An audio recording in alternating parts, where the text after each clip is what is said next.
loved the costume scene. She was fascinated by the clothes people wore hundreds of years ago, and the things they used in their homes. Best of all, she loved imagining that she lived in the old days too. One day during a visit, the guide asked Zara if she liked to try something on. Feeling excited, Zara dressed up in a kitchen-made uniform. Suddenly, the Roman warrior disappeared and she found herself in a kitchen full of dusty beds and bathrooms. Hurry up, shouted the cook, the noodle. At first, Zara had watched the cook prepare the food, but soon she was washing dishes and scrubbing floor. It was hard work.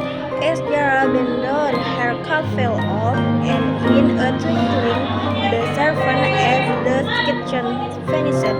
Zara was back in the museum. Will you come back tomorrow? Asked the guard. Yes, please. I think our princess dress makes it better. Said Zara, think about the kids run from Top Go.